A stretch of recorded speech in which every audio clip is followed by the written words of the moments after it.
Hello everyone, welcome to Global Online. This is Ankita सोद। Waste Bengal set paper 1 में आज हम रिसर्च में थीसिस राइटिंग फॉर्मेट्स को डिटेल में डिस्कस करने वाले हैं। अब आप सभी स्टूडेंट्स को ये तो पता होगा कि जब भी रिसर्च की जाती है तो थीसिस लिखते हैं। थीसिस को कैसे लिखा जाता है, किस फॉर्मेटिंग को यूज़ किया जाता है, ये भी अपने आप में एक बहुत इंपॉर्टेंट टॉपिक होता है जो कि लगभग हर बार एग्जाम में पूछा जाता है। डिफरेंट फॉर्मेट्स होते हैं जो कि एग्जामिनेशन के लिए भी इम्पॉर्टेंट है, तो उन सभी चीज़ों को डिटेल में आज हम इस वीडियो में कवर करने वाले हैं। आगे बढ़ने से पहले आपको बता देना चाहती हूँ कि एग्जाम क्वालिफाई करने के लिए पेपर 1 प्रिपरेशन पर ध्यान देना बहुत ज़रूरी है। इसमें आप आसानी से 75 प्लस स्कोर कर सकते हो अगर आप एक स्मार्ट प्रिपरेशन को फॉलो करते हो। एंड इसके लिए कंप्लीट कोर्स हमने लॉन्च किया है जो कि एग्जामिनेशन के डिफिकल्टी लेवल और लेटेस्ट पैटर्न को ध्यान में रखते हुए ही बनाया गया है। इसमें हम कंप्लीट पेपर 1 के फुल सिलेबस वीडियो लेक्चर्स आपको देते हैं, बहुत ही सिंपल लैंग्वेज में रियल लाइफ एग्जाम्पल्स के साथ, बहुत ही ज्यादा इंटरेस्टिंग वे में यहाँ पर आपके सारे कॉन्सेप्ट्स क्लियर करवाने की मैं श्योरिटी देती हूँ। साथ ही फुल सिलेबस नोट्स आपको पीडीएफ फॉर्मेट में मिलेंगे जिसको आसानी से अपने मोबाइल फोन में भी डाउनलोड करके आप पढ़ सकते हो। फुल सिलेबस मॉक टेस्ट में आपको 60 से भी ज्यादा मॉक टेस्ट मिलेंगे दोनों लैंग्वेजेस में, एंड इसमें से as it is questions exam में आते हैं। एंड ये मॉक टेस्ट अगर आप लोग अटेम्प्ट कर लेते हो तो डेफिनेटली आप लोग एग्जामिनेशन में अच्छा स्कोर कर सकते हो। एंड साथ ही 2000 प्लस एमसीक्यू क्वेश्चन बैंक में आपको मिलते हैं previous year questions, most repeated questions and most expected questions. तो हर एक क्वेश्चन के सॉल्यूशन के साथ आपको डिटेल में एक्सप्लेनेशन भी दी जाएगी ताकि रिवीजन के दौरान भी आपके सारे कॉन्सेप्ट्स क्लियर हो जाएं। ये सभी क्वेश्चंस रिवीजन में आपको बहुत हेल्प करते हैं। सो गिवन व्हाट्सएप नंबर्स पर कांटेक्ट करके आज ही इस कोर्स को ज्वाइन कर लीजिए। इसके लिए आपको सिर्फ एक ही बार फीस देनी है, 2000 रुपए। एग्जाम तक ये फीस वैलिड रहेगी, ये कोर्स वैलिड रहेगा। एंड इसके फ्री वीडियोस के एक्सेस के लिए ग्लोबल ऑनलाइन ऐप को जरूर डाउनलोड कीजिए। स्टोर सेक्शन पर जाकर सर्च बार में आपको कोर्स का नाम लिखना है। कोर्स के ओवरव्यू के बाद कंटेंट पर क्लिक करते ही आप यहाँ पर देख सकते हो सिलेबस मिल जाएगा, सेपरेटली मेरे फोल्डर्स मिल जाएंगे, एंड यहाँ पर यूनिट वाइज फोल्डर्स हैं जहां पर आपको theory lectures, MCQ lectures, mock test और नोट्स भी मिल जाते हैं। ये एग्जाम ओरिएंटेड कोर्स है। डेफिनेटली 6 महीने के अंदर अंदर आपको एग्जाम को क्वालिफाई करने में यही कोर्स मदद करेगा। सो गिवन नंबर्स पर कांटेक्ट करके आप इस कोर्स की पूरी जानकारी जरूर ले सकते हो। क्या होता है, जैसे मैंने आप लोगों को बताया कि जब भी हम लोग पीएचडी करते हैं तो हम लोगों को एक रिसर्च करनी होती है। इस पूरी रिसर्च में हम लोगों ने क्या क्या किया, किस तरह से हम लोगों ने जो है रिजल्ट्स फाइंड आउट किए, कौन कौन सी प्रॉब्लम्स हमने फेस की, किस किस ने हमारी हेल्प की, ये सब चीज़ों को हमें एक डॉक्यूमेंट के रूप में प्रेजेंट करना होता है। इस चीज़ को बोला जाता है थीसिस एंड डिसर्टेशन। ठीक है। थीसिस एंड डिसर्टेशन वैसे तो एक ही चीज होती है, लेकिन इसमें एक माइनर सा डिफरेंस होता है, ये भी जानना आप लोगों के लिए बहुत इंपॉर्टेंट है। ठीक है। डिफरेंस ये होता है कि अगर आप लोग अपनी मास्टर डिग्री में कोई रिसर्च करते हो, ठीक है, या कोई नई फाइंडिंग्स लेकर आते हो, तो उस चीज को बोला जाता है जनरली थीसिस। ठीक है। एंड अगर आप लोग अपनी पीएचडी के दौरान यानी कि अपनी डॉक्टरल डिग्री प्रोग्राम में क्या करते हो, कोई भी रिसर्च करते हो, उस चीज को बोला जाता है डिसर्टेशन। लेकिन जनरली क्या होता है, ये चीजें यूनिवर्सिटी टू यूनिवर्सिटी या कंट्री टू कंट्री वेरी करती हैं। आप सभी ने तो हमेशा डिसर्टेशन की जगह यही सुना होगा कि पीएचडी में हम लोग थीसिस लिखते हैं, तो आप लोग यही सुनते हो तो आप लोग इसको समझ सकते हो। ठीक है। ये चीज़ें पर्सन टू पर्सन या फिर यूनिवर्सिटी टू यूनिवर्सिटी वेरी करती हैं। ये जो डिफरेंस मैंने बताया है ये वैसे ऑफिशियल डिफरेंस होता है, आप लोग चाहो तो कंफर्म करने के लिए इसको इंटरनेट पे भी सर्च कर सकते हो। ठीक है। It is a document which duly present the research done by a researcher. ठीक है। रिसर्चर ने अपनी पूरी पीएचडी में क्या किया, क्या उसका टॉपिक था, क्या क्या प्रॉब्लम्स फेस की, कहाँ से डेटा कलेक्ट किया, किन्होंने उसकी हेल्प की, कौन उनके गाइड थे, हर एक चीज़ को इसमें एक डॉक्यूमेंट में प्रेजेंट किया जाता है। ठीक है। It is a document submitted in support of candidature of an academic degree और professional qualification presenting the author's research and findings. And तीसरी डेफिनेशन ये बोलती है the main purpose is to acknowledge the original source of ideas, कि exactly हमें ideas कहाँ से आए, क्या हमें किसी बुक से, किसी न्यूज़पेपर से आइडिया आया है, या फिर ये हमारे दिमाग में खुद से आइडिया आया था। ठीक है। एंड किस तरह से हमने इस पर काम किया है, ये सब चीज़ें इस पर जो है लिखते हैं हम लोग। थीसिस या फिर आर्टिकल राइटिंग का एक पर्टिकुलर फॉर्मेट होता है। जैसे कि मैंने आप लोगों को बताया है कि रिसर्च जो है वो पूरा का पूरा एक स्ट्रक्चर्ड फॉर्मेट है, इसमें एक पर्टिकुलर फॉर्मेट को हम फॉलो करते हैं। वही यहाँ पे हम थीसिस में देखेंगे ठीक है। सो जनरली क्या होता है स्टूडेंट्स, जो थीसिस होती है ना, यहाँ पे ये जो फॉर्मेट आपके सामने है, ये है थीसिस का एक जनरल एंड एक्सेप्टेड फॉर्मेट।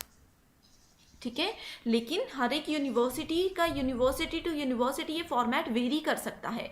तो आप लोगों ने ये नहीं सोचना है कि मैम ने तो कुछ और बताया था एंड हमारे पीएचडी के टाइम पे हमें कुछ और बताया जा रहा है। तो ये हर एक यूनिवर्सिटी पे डिपेंड करता है कि वो क्या फॉर्मेट एक्सेप्ट करते हैं। ठीक है, तो सबसे पहले आता है front matter, body and and matter. ठीक है, सो इसको मैं एक रियल लाइफ एग्जांपल के साथ बताती हूँ। जैसे कि हमारी एप्लीकेशन होती है, उसमें हम लोग लिखते हैं टू द प्रिंसिपल, इस तरह से सब्जेक्ट लिख देंगे, ठीक है, स्कूल का नाम लिख देंगे। ये सब चीज़ें आती है फ्रंट मैटर में।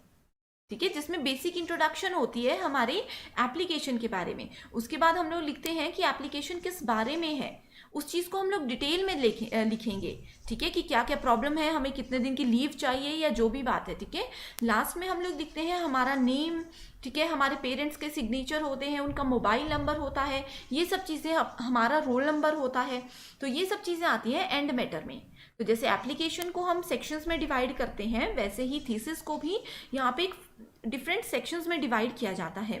सो इस वीडियो में रियल लाइफ पिक्चर्स के साथ मैं आपको बताऊंगी कि ये सब चीज़ों का क्या रोल होता है। तो सबसे पहले देखते हैं टाइटल पेज। अब आप सभी को पता है कि किसी भी बुक में, किसी भी थीसिस में, किसी भी चीज़ में सबसे पहले आता है टाइटल। सो टाइटल जो है एक इंफॉर्मेटिव चीज़ होती है।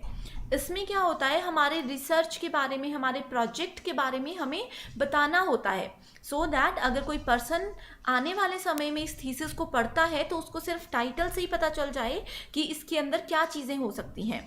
ठीक है, सो यहाँ पे क्या होता है कि title should reveal the topic of the thesis. जैसे यहाँ पे ऑथर का नाम है, मैं अपना नाम लिख दूंगी अंकिता सूद। ठीक है, कोर्स का नाम लिख देंगे, जैसे कंप्यूटर साइंस है। ठीक है, प्रोफेसर का नाम लिख देंगे, यानी कि जो भी हमारे गाइड है। ठीक है, जैसे सर ABC हमारे गाइड हैं। ठीक है, कौन से मंथ में, कौन सी डेट में एंड कौन से ईयर में हमने इसको सबमिट किया है, ये सब चीज़ें यहाँ पे आती हैं। So a title page must include title, author, thesis, supervisor, place, date of the thesis. Place का मतलब है यहाँ पे कि कौन सी यूनिवर्सिटी के अंदर हम लोग जो है ये प्रैक्टिकल या फिर ये PhD अपनी कर रहे हैं। ठीक है, इसका पर्पस होता है, purpose of the research project ये होता है कि आने वाले समय में अगर कोई भी हमारी रिसर्च को पढ़ने जाता है तो उन लोगों को पता चल जाए सिर्फ टाइटल से ही कि इसके अंदर क्या है, क्या ये इनके लिए इंफॉर्मेटिव है या नहीं है। ठीक है, नेक्स्ट आता है एब्स्ट्रैक्ट पेज। तो एब्स्ट्रैक्ट पेज क्या होता है, ये ब्रीफ एक स्टेटमेंट देता है about our research problem, methodology, keys, results and conclusion. यानी कि हमने अपनी पूरी रिसर्च थीसिस में क्या लिखा है उस चीज़ को हम लोग 100 to 150 वर्ड्स में एक्सप्लेन करेंगे। तो ये होता है एब्स्ट्रैक्ट। ठीक है, तो एब्स्ट्रैक्ट का क्या मतलब होता है, जैसे कोई बुक है, मान लीजिए बुक के अंदर क्या क्या चीज़ें हैं, क्या उसकी स्टोरी है, क्या उसमें कंक्लूजन दिया गया है। अगर हम पूरी बुक नहीं पढ़ना चाहते, हम एक ओवरव्यू लेना चाहते हैं कि इस बुक के अंदर क्या है, क्या ये हमारे लिए हेल्पफुल है या नहीं है, ये सब चीज़ों को एब्स्ट्रैक्ट बोला जाता है। यानी कि कम से कम वर्ड्स में इस चीज़ को यहाँ पे प्रेजेंट किया जाता है, सो दैट कोई रिसर्चर जो इसको रेफरेंस के रूप में लेना चाहता है वो इस चीज़ को अच्छे से समझ सके एंड उसका टाइम वेस्ट ना हो, उनको पूरी बुक पढ़ने की ज़रूरत ना हो। ठीक है, तो ये होता है एब्स्ट्रैक्ट। सो ये भी एक इम्पॉर्टेंट पार्ट होता है। सो एक गुड एब्स्ट्रैक्ट कब होता है, सो इसमें बताया जाता है कि what is the reason of writing the thesis. तो इस तरह से हम एब्स्ट्रैक्ट को लिखते हैं एंड इसमें ये सभी पॉइंट्स हम कवर करते हैं कि हमने थीसिस क्यों लिखी है। ठीक है, हमारी इसमें करंट अप्रोच क्या थी। ठीक है, what is your research question and AIIMS. तो क्या हमारे सामने एक प्रॉब्लम आई थी किसी टॉपिक को लेकर के एंड क्या सोचकर हमने उस टॉपिक को सेलेक्ट किया, कौन कौन से मेथड्स हम लोगों ने यूज़ किए। ठीक है, हमारी इसमें मेन फाइंडिंग्स क्या थी, क्या जो प्रॉब्लम हमने ढूंढी थी क्या उसका सॉल्यूशन हमको मिला या नहीं, या फिर इस प्रॉब्लम को ढूंढते ढूंढते हम लोग किसी और ही प्रॉब्लम पे पहुंच गए एंड हमने उसका सॉल्यूशन दे दिया। ठीक है, what is the main conclusion and implications of the research. तो क्या इसका मेन कंक्लूजन हम लोगों को मिला है, कैसे हमने इसको फाइंड आउट किया है, उसकी बेसिक डिटेल्स एंड आने वाले समय में इसका क्या यूज़ होगा, ये सब चीज़ें हम एब्स्ट्रैक्ट में लिखते हैं। तो आई होप ये डायग्राम्स एंड इन 6 की पॉइंट्स की हेल्प से आप लोगों को क्लियर हो गया होगा कि एब्स्ट्रैक्ट क्या होता है। ठीक है। सो एग्जाम में क्वेश्चंस कैसे आते हैं, वो इस तरह से पूछा जाता है कि अगर हमें अपना जो है पूरी थीसिस नहीं पढ़ने का टाइम है, अगर हम किसी पर्सन की पुरानी थीसिस पढ़ना चाहते हैं, जानना चाहते हैं कि उसके बारे में क्या है, किस प्रॉब्लम पे उन्होंने फोकस किया है, तो उस चीज़ के लिए हम कौन सा पेज देखेंगे, तो आपको आंसर देना है, उसके लिए हम लोग एब्स्ट्रैक्ट पेज पे फोकस करेंगे। एंड स्टूडेंट्स, यहाँ पे मैं बता दूं कि इस वीडियो को आप लोग एंड तक ज़रूर देखिएगा, क्योंकि इस वीडियो में जो कुछ भी मैं आपको समझाऊंगी उसी के बेसिस पे एक क्वेश्चन मैंने आप लोगों के लिए एक्सरसाइज के लिए दिया है, ठीक है, जिसका आंसर आप लोग कमेंट करके मुझे ज़रूर बताओगे। बहुत ईजी क्वेश्चन है एंड ये प्रीवियस ईयर क्वेश्चन है, ठीक है। नेक्स्ट आता है table of content. So table of content I hope आप लोगों को पता होगा। इसमें बताया जाता है जैसे इंट्रोडक्शन है, एब्स्ट्रैक्ट है, कौन सा टाइटल, कौन सा पेज, ठीक है। सो ये क्या करता है, सब्जेक्ट की हेडिंग्स और सब हेडिंग्स हमें बताता है along with its page number, ठीक है। नेक्स्ट आता है list of tables and list of figures. तो अपनी थीसिस में हम लोगों ने अगर कोई चीज़ टेबल्स के थ्रू रिप्रेजेंट की है, ग्राफ्स के थ्रू या फिगर्स के थ्रू रिप्रेजेंट की है, तो हर एक टेबल को हमें नंबर देना होता है। जैसे मान लीजिए चैप्टर 1 में ये टेबल 1 है तो इसको हम 1 दे देंगे, फिगर 1 है तो इसको 1 दे देंगे, सो दैट अगर किसी पर्टिकुलर पर्सन को वो टेबल देखना होगा तो उसके टाइटल के साथ हम उसका नंबर लिख देंगे। आप लोगों ने बुक्स में देखा होगा, आगे टेबल के बारे में थोड़ा सा लिखा होता है एंड उसके साथ उसका नंबर दिया होता है। उस चीज़ को यहाँ पे हम लिखते हैं, list of table and list of figures, ठीक है। तो यहाँ पे देख सकते हो कि जैसे पहला फिगर है हमारा स्ट्रेटेजिक अलाइनमेंट मॉडल से रिलेटेड एंड ये है पेज नंबर 12 में। तो इस तरह से आप लोग चीज़ों को ऐड कर सकते हो, ठीक है। उसके बाद आता है acknowledgement. It is use to acknowledge assistance of advisers, sponsors and colleagues, ठीक है। सो किस किस ने हमें असिस्ट किया, किस किस ने हमें हेल्प की है, उन सभी के नाम, उन सभी को एक्नॉलेज यहाँ पे किया जाता है। जैसे यहाँ पे लिखा है for example, this thesis become a reality with the kind support and help of many individuals. I would like to extend my sincere thanks to all of them. यानी कि हम उनको सभी को थैंक्स बोलते हैं, जो भी हमारे जैसे गाइड हैं, जो भी कलीग्स हैं, जिन्होंने हमें एडवाइस दी है, हमारे एडवाइजर्स हैं, उन सभी के नेम यहाँ पे मेंशन किए जाते हैं। थोड़ा सा उस चीज़ को एक्सप्लेन किया जाता है, ठीक है। सो नेक्स्ट अब बात करते हैं बॉडी ऑफ द कंटेंट, ठीक है। बाकी का सेक्शन जो अभी हमने डिस्कस किया वो टॉप ऑफ द कंटेंट था, ठीक है। बॉडी में आता है इंट्रोडक्शन। सो इंट्रोडक्शन क्या करता है, ये सेक्शन हमें बताता है हमारे रिसर्च की सेटिंग्स के बारे में, हमारे एम्स एंड हमारे ऑब्जेक्टिव्स के बारे में, ठीक है। उसके बाद आता है theoretical framework and review of the literature, ठीक है। सो ये हमें बताता है कि बैकग्राउंड रिसर्च क्या है, यानी कि इस टॉपिक में पहले किसी ने रिसर्च की है तो उनकी क्या फाइंडिंग्स थी, हमने क्या प्रॉब्लम फेस की है, हम उसको कैसे सॉल्व करेंगे, ठीक है। सो इन सब चीज़ों के बारे में जो है, या फिर रिव्यू ऑफ लिटरेचर, यानी कि इसी टॉपिक से रिलेटेड, जैसे मान लीजिए कि सोशल वर्क से रिलेटेड मेरा कोई टॉपिक था, उसी पे अगर किसी और पर्सन ने पहले रिसर्च की हुई है तो उस चीज़ को हमने रिव्यू किया, उसमें हमने क्या देखा, वो सब चीज़ें यहाँ पे आती हैं, ठीक है। एंड जिन आर्टिकल से हमने रेफरेंस लिया है, जिन आर्टिकल्स को हमने पढ़ के यहाँ पे चीज़ों को समझा है, उन सब के नाम यहाँ पे आते हैं। नेक्स्ट आता है रिसर्च डिज़ाइन।